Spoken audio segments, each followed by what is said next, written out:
Everybody, I'm Kristine Mirelle. If you know me, I teach musicians and singers and bands and everybody how to make a living performing. And I myself perform about 200, 300, sometimes 400 paid shows all around the world each year.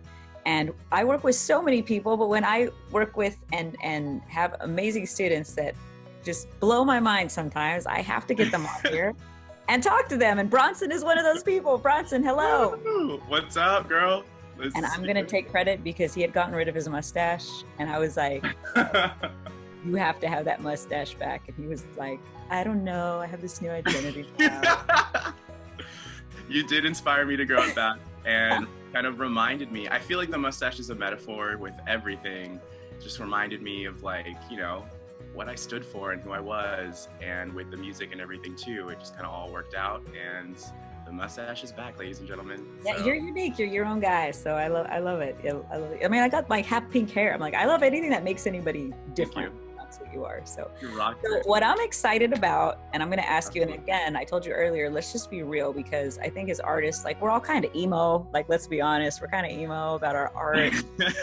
There's a lot of blood, sweat, and tears that goes into pursuing a career. And you just booked a paid show on the East Coast, and I know you were going to travel and see your family, and it paid for your trip, which is awesome. But let's get into that a little later. What I want to talk about is, I guess just first let's talk about how not the process of booking, but let's talk about the feeling that you got first of booking that show, and then we're going to talk about how you got started and all your obstacles and everything. So let's go there first, because I know you told me about that and I thought that was really amazing. Tell me about what that felt like. That, thank you for saying that, because that's something that was one of the turning points for me, as far as that feeling where I was like, whoa, this is it. And it was when it was the day following the performance where I had paid out the musicians that I hired and recruited for the show. It was that, for me, was like that aha moment after all of everything, booking the show, etc., going through everything. That was the turning point for me, where I was like, I already knew how awesome it was from the beginning, but it was just that really memorable moment that anchored everything together. So not just performing, which I always tell everybody, performing is amazing, but also being able to offer other musicians the opportunity to know that your hard work also led to giving other people that feeling that you got. I love it. Emo, we're so emo. I know, we're so emo. And let's get this, because we've been working together. You've been going through the course for a few months now. Some people get results within a week, depending on how ambitious they are. It took you a few months. Now, let's talk about why. So, and this is where it's going to get emo. I already know. This is where it's going to get emo. There's obstacles. We go through obstacles. What are your personal obstacles that have held you back? Yeah, I guess at the end of 2018, I had gotten really burnt out waiting tables. And from there, it led to a series of events of just disenchantment with life, with work, with my identity, everything. And it got very, very challenging. So by kind of some miracle events, when we first met, and I ended up becoming a student of yours, and I finally started to lift out of that dark place. And yeah, it was really weird. Working with you really allowed me to just feel a sense of purpose again and accomplishment through every little step and every little benchmark through the whole thing. It was just another whoa, I just did something. Whoa, I just did another thing. Even if it was just reading or watching one of the videos, etc. I don't know. And so yeah, it's just been a really amazing journey, and it feels great to, be in it again, in life, in music again. It was just so trippy, I don't know. So yeah, I'm just very, very grateful, and that. So it's cool to, This share resonates with me because I know everyone kind of comes to me as well. And I'm always a person that's like, you can do it. You can, but my story was, 8 years of homelessness, sleeping in my car, sleeping on strangers' couches on couchsurfing.com, going, there has to be a light at the end of the tunnel. There has to be a way. And I know that a lot of the artists and some of you guys, you know, I always tell people, I'm like, you never know how the universe brings you places, but I'm like, sometimes you just need to hear that it's possible. That's what I always tell everybody. I'm like, you know, that it's kind of like any business. Someone will go like, you know, all you have to do is X, Y, Z. If you do these steps, it's great.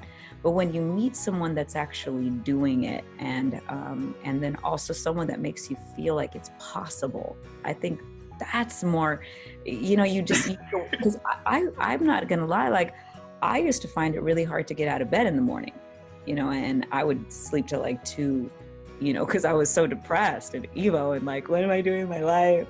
I got this talent. I'm going to go to my deathbed and nobody's going to hear me. You know, and I know you've mentioned having your own obstacles like that, like mentally, what do you think of all things that were blocking you? Do you think it was not knowing, you know, what to do, obviously, but what was up here? I had this really big idea of who I wanted to be and what I wanted to become in it. And it started to become this obsession that then everything felt like it wouldn't match up to that. And so then I just became very lethargic and you know, what's the point of that, you know what I mean? Mm-hmm. And it was like, you know, I'm shooting for this whole thing, but it wasn't, not only am I incapable of like, you know, the obsessions just started to make me not even take action to get there. Well, like what was that video that you told me about? You said there was like a video, you spent money and then you... Yeah, you know, there was, for example, yeah. Okay, so chasing the dreams in Hollywood, right? Just doing the whole thing. It's like playing these shows, sharing the stages with credible names, you know, and, you know, playing venues in Hollywood, et cetera, but not making any income from it at all. Instead, I'm trying to sell all these tickets to my friends to attend. I'm spending money on a videographer to, you know, to put this thing together to then what? You know, not generate any income from it, and just crossing my fingers that one day I'm gonna meet, you know, someone who's gonna just sign me or just make me famous, and all of a sudden my bank account's gonna have millions of dollars in it. And yeah. Well, and that's a big one. I mean, we've talked about it because I did the same thing. I used to post a lot of videos on Instagram, and I used to, you know, blow up everyone's feed, like check out my song and, you know, like all that kind of stuff, and perform at open mics and all that stuff. And really, I was hoping someone was going to discover me, like yourself. And I didn't make any money that way. That's when I was homeless, you know, and when every day I wondered how I was going to eat, like it was not a good feeling, wondering how really basic needs were going to get met, you know. And then whenever you start looking at everything, like, well, how does this, you know, work in the big picture? And I want to bring up a quote. There's a guy named Ari. He's really big in the music industry as well. And he says, for some reason, music seems to be one of the only professions where people feel the sole definition of making it is superstardom. Yeah. Hint, it's not. If you're making a living doing what you love, you're making it, period. Oh, I just got goosebumps. Wow, I know. I got like that. Every interview, I swear. Look, I got that like, yeah. I got like that tingling feeling where you're about to cry, like that burn, like. And I have to remind myself that too, because I have my own big goals that I want to do. And sometimes I'm like, okay, I haven't reached that goal yet, but I have to remind myself, dude, you're making a great living, traveling the world, doing some really amazing stuff. You've made it. You're doing what you love for a living. That is a reminder. And I remind myself of that every day as well, you know? And so it's a big one, and it's really, really powerful. And you know, what was the most intimidating thing for you? What was like the one thing that you were like, oh my God, I was so afraid of this, but really it wasn't so bad. You know, what was that? Do you have anything like that? I think just kind of, maybe just kind of diving in. I think that was the biggest thing for me, is because, yeah, like I said, I had my whole set of barriers. I had my whole set of excuses. I had my whole set of things that were quote unquote holding me back. And I feel like once I just dove in and started putting in the work and started learning and started applying it, everything kind of slowly melted away. And What was one of those things that you felt was like holding you back? Like, did you just not feel like ready? Because I know a lot of people do like over preparation. Like that's a big one where they're like, I'm not ready yet, but really they are, you know? I think it was just, well, for me personally, it's because I was just at that point where it was just so hard for me to take action in anything, you know, like with, like getting out of bed and, you know, just tackling the day, things like that, feeling like I wasn't ready to start embarking on something new or to be able to invest my time or my money or my energy into it, you know, and there's just a million excuses sometimes we make for ourselves. But when we started talking and I started attending these webinars and seeing all of these people, some who it was so crazy with Shug, for example, someone who I'd actually like met in LA years prior. And I was like, what? Like, you worked with her? Like, what? That's crazy. And to see these success stories of like other artists who literally went through the program and booked shows, it was just like, you know, why not? Let's give it a try. And I did it, and I am just so grateful for everything. So yeah. That's awesome. I'm really, really excited because, like I said, I always tell everybody, I'm like, you can make little victories every day. And some people, you know, have a huge victory within a week, sometimes within months. You know, I've met some students, they come to me, they're like, it's been a few months, I'm still working at this. I'm like, okay, I did 8 years. So I got a lot on you. I stuck through it for 8 years. You know, and, you know, for you, it did take a few months, and that's nothing. You think about all these people that go to school for 4 years.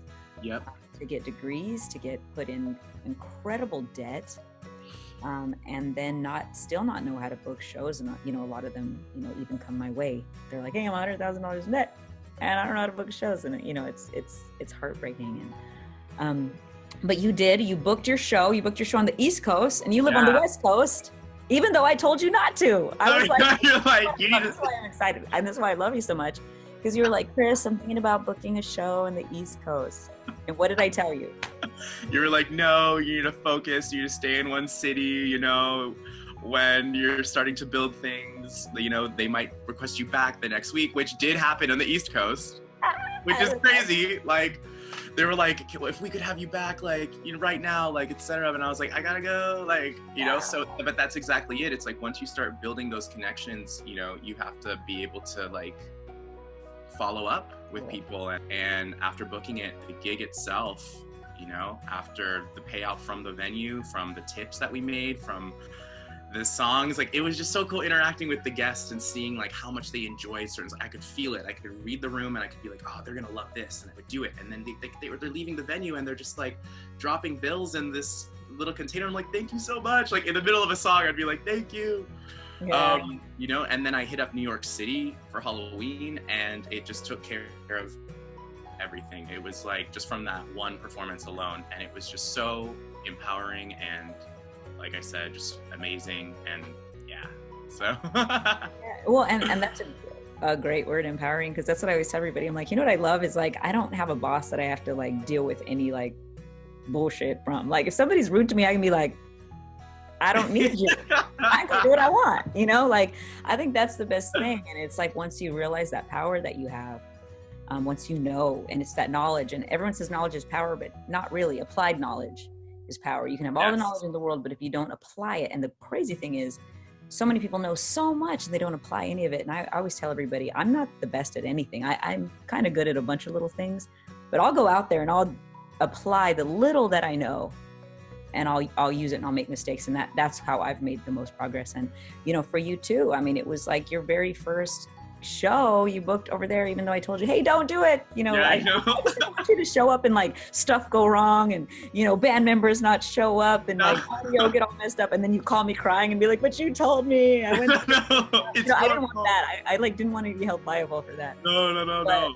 But it's a testament to the system works. Yes, 100%. And proven that, even though I told you it was like, it's really surreal. Yeah, every little tidbit I was able to utilize, you know, from God, even just like, I remember there was even a part you know, where you talk about maybe having to rent equipment for a specific venue if they don't provide it. And you know, that's going through my mind as I'm like calling different places and finding the most affordable like speakers for the spot, you know what I mean? And it's just like things like that, where every little piece of the applied knowledge that's, you know, that's within it, it all just makes sense and makes it all easy. And yeah. Is there anything else that like stood out that you were like, because as I talk to people as they go through the program, they're like, I never thought of that, or I never thought about that possibility. So sometimes when you just don't know that it's possible, there's no way that you can even make it happen. Like, is there anything like that? Or even was booking a show out of state one of those things that you thought you couldn't do? You know, even to just directly contacting the venues and how simple it was, how simple and concise the information I was sending over. Versus to then generate an income and an opportunity, versus like we were waiting around here, waiting around, yeah, for, you know, it was just a brief little, you know, I'm firing off emails left and right to all these places and feeling that sense of empowerment, feeling that sense of you know, accountability and taking action and creating opportunities for myself, and in a way that's really simple. Not like get 1 million views on a cover song and post that next week. Like, it's a whole different mindset as far as making a living and being successful. Me and you are working together on in a lot of different ways now, which you guys will see time coming. But in the meantime, wrapping this up, I'm so glad that you joined me. If anybody is new here and you've never, you know, met me, I show musicians and singers and artists and bands how to make a living performing. That's what I do. How do you make money performing? How do you make money using your talent? Bronson has been incredible. He went through the course and has, you know, booked his first show out of state and is just rocking it, and now moved to LA and is going to be booking shows out there. And to everyone watching, check the description if you want to learn more about it. Bronson, tell them what it's been like. Tell them a little bit about what the course is. Give them like your 30-second of like what it feels like to go through. 30 seconds. So pretty much I would say the biggest thing about it is how life-changing it is and how transformative it is. You know, it completely took me out of a whole rut, and it gave me, you know, a series of steps to follow, because I just didn't feel like doing anything. So, you know, I booked my first show out of state, and that pretty much was just such an incredible experience to be able to pay for a 3-way trip, you know, to see my family, go to New York City, come back, like in one booking. You know, and I finally feel empowered to take my career like into my own hands and actually, you know, make things happen for myself. Like, this is just, it's amazing. Like, that's all I can say.